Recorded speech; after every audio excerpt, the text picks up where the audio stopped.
Do you want to hear the story about why we shipped Windows Terminal?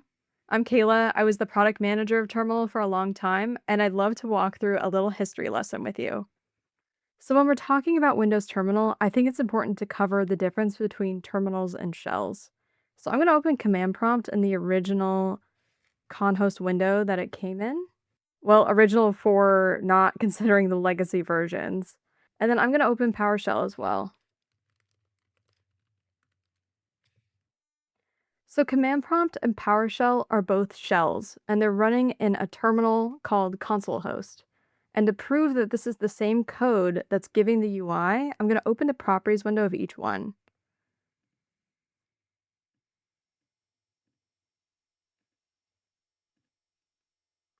So here you can see the properties are pretty much identical. The settings might be different, but the way that all of this looks is exactly the same. And that's because the code that's rendering the text on the screen is the same. It's the console host. So when I say terminal, I'm talking about the UI on the screen. And when I talk about a shell, I'm talking about the executable that's running inside of it, like PowerShell or command prompt. Now, we knew that we needed to update this experience because there isn't a lot to it and there aren't a lot of features. One of the most common feature requests that we got was that people wanted tabs in their terminal. So, one way we could do this is by just editing this experience itself, not creating a new product like Windows Terminal. The issue with that comes with backwards compatibility. So there's software out there that isn't really maintained anymore, but is still relied upon that launches a terminal window or a console window in a specific place on the screen with a specific size, and then a mouse goes and clicks on it automatically. So if we were to change any padding or add any tab rows, for example, those experiences would break, and we didn't want to do that. So then we decided to build a new product and we called it Windows Terminal. Now, of course, Windows Terminal is still just the UI, right? We're still running Command Prompt or PowerShell underneath the hood. So the only thing that Terminal's doing is rendering the text on the screen.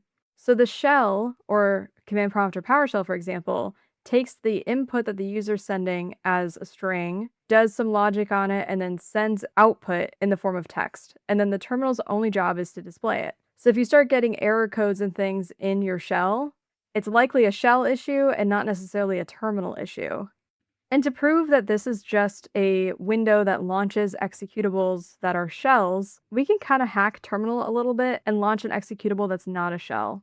So I'm going to head into settings and let's create a new profile. Let's just make it empty. We'll call it Notepad. And then in the command line, you can see that this is an executable, right? This is for command prompt. Let's just call this notepad.exe. So now I'm going to launch a terminal tab that will open Notepad. This is not recommended, but this is just to kind of show the architecture of what's happening underneath the hood in these terminal tabs. So I'm going to save that. And then now I have my Notepad executable, or my Notepad profile. And that opens Notepad. If you noticed, it opened and closed a terminal tab because it's assuming that there's going to be a shell that's in there, but then it closed because there wasn't a response. So let's see that again. So anyway, I don't recommend doing this, but you could. There's nothing stopping you. So that just kind of shows that the terminal is just launching these executables when you click on a new tab.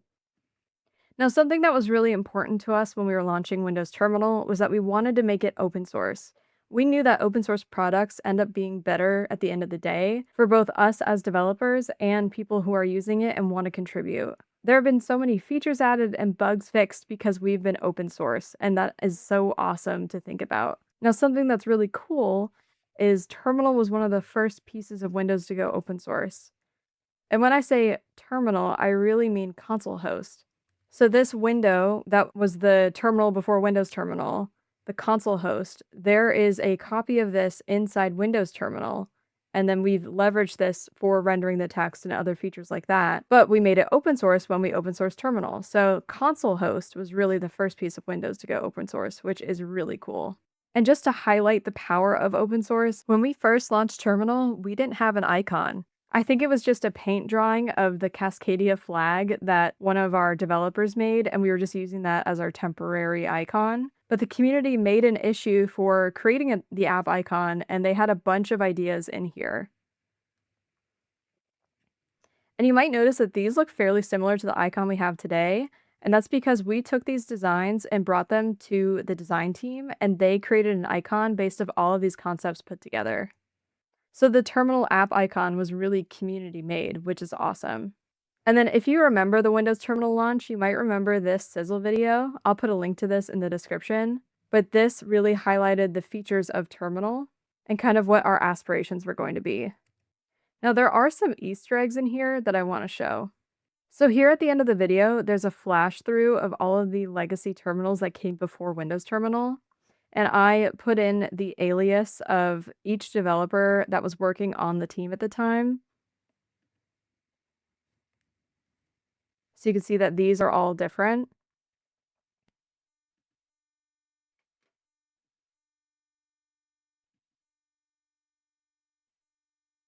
Plus, we had to put in a screenshot of the terminal repo right before we open sourced it, just as an homage to going open source when we published. Now, since we launched Windows Terminal, the product has grown significantly. There's a ton more contributions, and we also have different versions of Terminal that you can install. So, if you're interested in features that aren't necessarily available in stable, you can install the preview build. And there's also a Canary build, which I think ships nightly.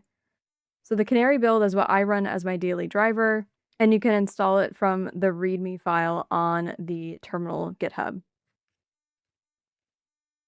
Now, I think Terminal has come quite a long way since our first release. This is the blog post that I wrote to announce the release, but you can see that the UI has changed pretty drastically. Even the title bar was like 3 different colors. But I'm really excited and proud of where Terminal has gotten to today, and I think it's such an awesome product to work with. Now, something you might not know is that the font Cascadia Code that comes with Windows Terminal was built for the terminal when we shipped it. Now, when you're looking at the terminal, the thing that's going to take up most of the screen is the font. It's the text that we're rendering. So when we were using Consoles, it still wasn't giving that new terminal feel, even though we had tabs on the top. So we created Cascadia Code, which is also open source, and that's the font that we've been using in Terminal, and it's also been brought into other products like Microsoft Teams, and I think Stack Overflow uses it too when you're on a Windows device. And it's named Cascadia Code because the code name for Terminal when we were still working on it was Cascadia. So we wanted to give an homage to why Cascadia Code was made in the first place. So we talked about the difference between shells and terminals and some of the choices we made when we were delivering Windows Terminal. I talked about some Easter eggs in our launch video, and of course we had to talk about Cascadia Code. If you like this video, go ahead and subscribe. I post tons of tech content, and if you want any terminal tips, please let me know in the comments. That's all I have for this video, so until then, I'll see you in the next one.